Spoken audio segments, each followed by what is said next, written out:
وعلیکم السلام ورحمۃ اللہ وبرکاتہ۔ نحمدہ ونصلی ونسلم علی رسولہ الکریم۔ بھائی نے سوال پوچھا ہے، قرآن پاک کو بغیر وضو کے اٹھا کر پڑھا جا سکتا ہے یا قرآن پاک کو ہاتھ میں پکڑ کر پڑھنے کے لیے وضو کا ہونا شرط ہے؟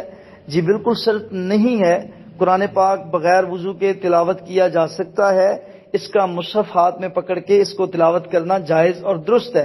جو قرآن کریم کی سورۃ الواقعہ کی آیت ہے، جس کو ہم بطور تمثیل یا دلیل کے ہمارے بھائی پیش کرتے ہیں، لا یمسہ الا المطہرون، اللہ تبارک و تعالیٰ نے اس سورت کو مکہ میں اتارا اور کفار سے اللہ تبارک و تعالیٰ بار بار مخاطب ہوئے۔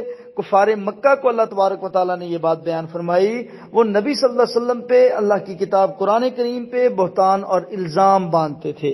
وہ یہ کہتے تھے کہ یہ قرآن کریم جو ہے، در حقیقت اس میں اصل بات یہ ہے کہ یہ تو نجومیوں کا کلام ہے، یہ جادوگروں کی کتاب ہے۔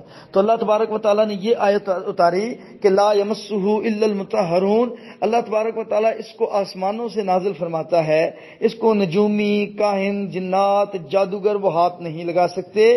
کوئی بھی پلید مطلب جو کام کرنے والے ہیں، جو غلط کاموں اور دھندوں میں ملوث ہیں، جو لوگوں کے عقیدوں کو خراب کرتے ہیں، جو لوگوں کے نظریوں کو غلط کرتے ہیں، جو لوگوں کی مشکلات کا ناجائز فائدہ اٹھاتے ہیں، جو لوگوں کو غلط استعمال کر جاتے ہیں، لا یمسہ، وہ اس کتاب کو چھو بھی نہیں سکتے، بلکہ اللہ تبارک و تعالیٰ بڑے محفوظ اور حفاظت زدہ ہاتھوں کے ساتھ اس کو نبی صلی اللہ علیہ وسلم کے قلب سلیم پہ اتارتا ہے۔